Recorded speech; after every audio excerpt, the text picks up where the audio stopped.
इसी आधार पर आप लोग मानते हैं ना कि और कोई दूसरा है। लेकिन भारत में कहते हैं ना, इससे काम नहीं चलेगा, हम इसके कारण उस व्यक्ति को महान नहीं मान सकते, उस व्यक्ति को हम बड़ा नहीं मान सकते। अब जैसे मैं आप सबसे यदि मैं पूछूं कि बताओ कि कौन राजा सबसे बड़ा राजा हुआ है? क्यों? अरे उनके पास क्या था? कुछ नहीं था।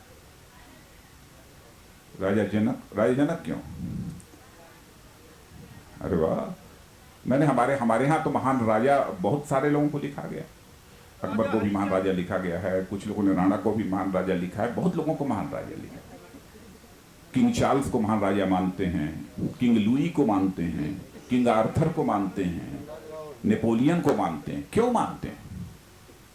क्योंकि उनके पास मनी पावर, धनबल था और मिलिट्री पावर, सैन्य बल था, इस कारण मानते हैं।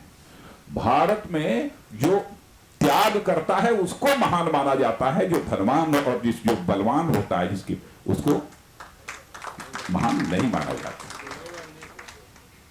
यह भारत की संस्कृति की विशेषता है। हमारे यहाँ गांधी जी घुटने तक धोती पहनकर चलते थे, तो सारा देश आज भी उस गांधी को याद करता है।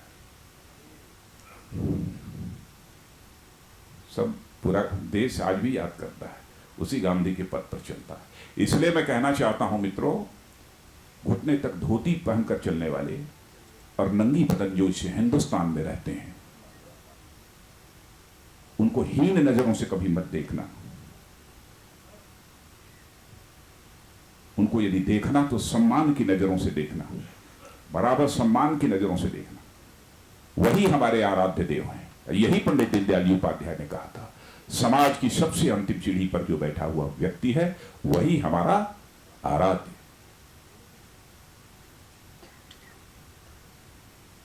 इस भाव से यदि आप काम करेंगे, अब जैसे ये बच्चियां जो गीत प्रस्तुत करती, भाजपा भारतीय जनता पार्टी का नाम है, लेकिन उसके आगे परिवार शब्द उन्होंने लगाया है। बहुत लोगों का ध्यान ही नहीं गया उस भाजपा परिवार। और परिवार यदि हम चलाना चाहते हैं तो छोटे मन से नहीं होगा, परिवार यदि चलेगा तो बड़े मन से चले। नहीं तो यदि किसी ने कुछ कर दिया तो हम अपना मुंह पीछे चलेगा, अच्छा इस बार हमको एमएलए का टिकट नहीं दिया, हम इनको मैं बताऊंगा, हाँ मैं इनका नारा नहीं लगाऊंगा, इनका बैनर नहीं लगाऊंगा, इनका झंडा मैं नहीं लगाऊंगा। ऐसे नहीं होता, बहुत बड़ा मन चाहिए। और आप अपने मन के आधार पर इसका मूल्यांकन आप कर सकते हो कि आप बड़े हो कि आप छोटे हो। यदि छोटा मन है तो आप समझ लेना कि आप चाहे जितना भी अच्छे कपड़े पहन लो, चाहे जितना आलीशान गाड़ी में चल लो, चाहे जितने बड़े महल में रह लो, आप बड़े नहीं हो। यदि आपका मन बड़ा है और आप केवल लंगोटी पहनते हो तो आप सबसे बड़े हो।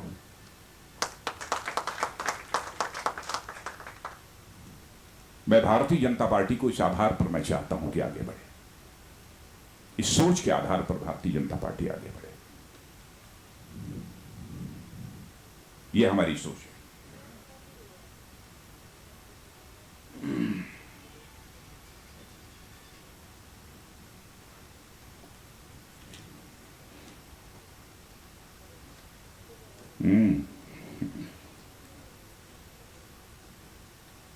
अपने देवी देवताओं को जानते हैं, सभी लोग कला में पारंगत थे।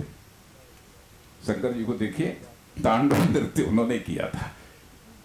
हर चाहे कोई भी देवी देवता हो, तो कला ये कोई छोटी मोटी चीज नहीं है।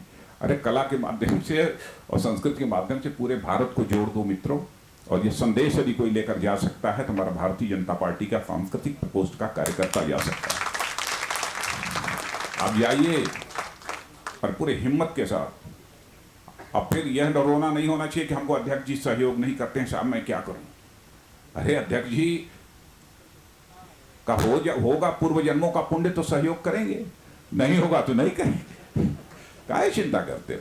आप अपने दमखम से करो, जाओ अपने यहाँ काम करो, ऐसे लोगों को देखो, ऐसी कौन सी प्रतिभाएं हैं आपको मालूम नहीं होगा।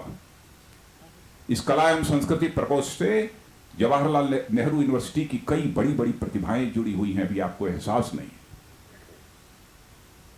कई विश्वविद्यालयों की बड़ी बड़ी प्रतिभाएं इसके साथ जुड़ी हैं। ऐसे ही यह काम नहीं शुरू हुआ है। महेंद्रनाथ जी पांडे हमारे यहाँ पर बैठे हुए हैं, मैंने बहुत आग्रह पूर्वक इसका नाम परिवर्तन कराया और तब इस काम को किया है। इसको लेकर हमारे यहाँ क्या है कला संस्कृति प्रकोष्ठ, क्या है, क्या होता है। मैंने कहा आ जाएगा समझ में।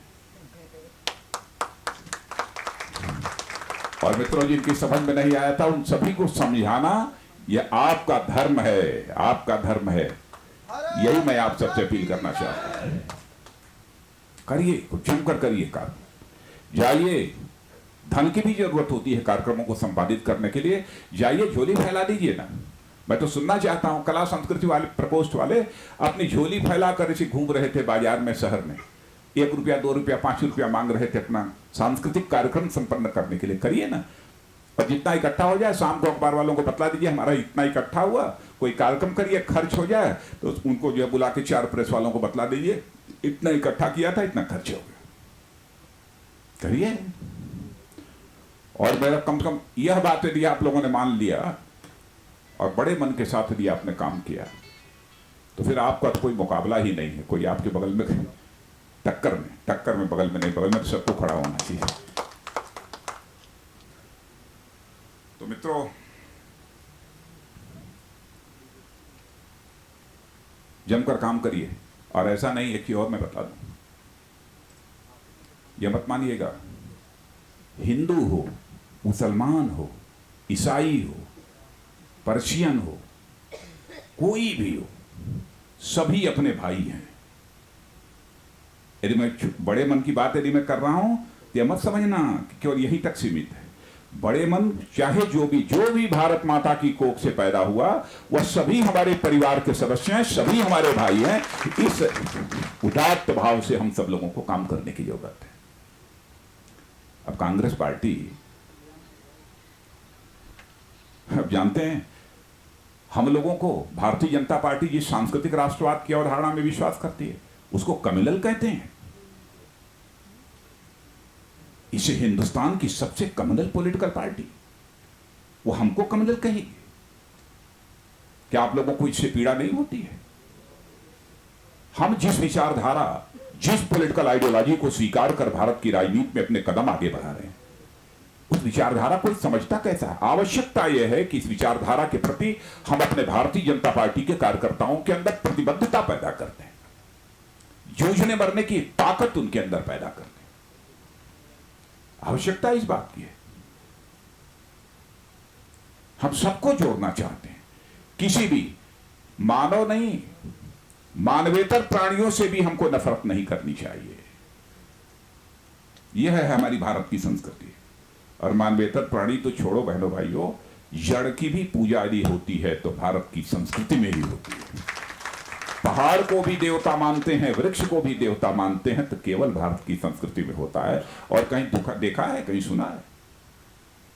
देखा है, सुना है कि नहीं? कहीं नहीं, केवल यही मिलेगा।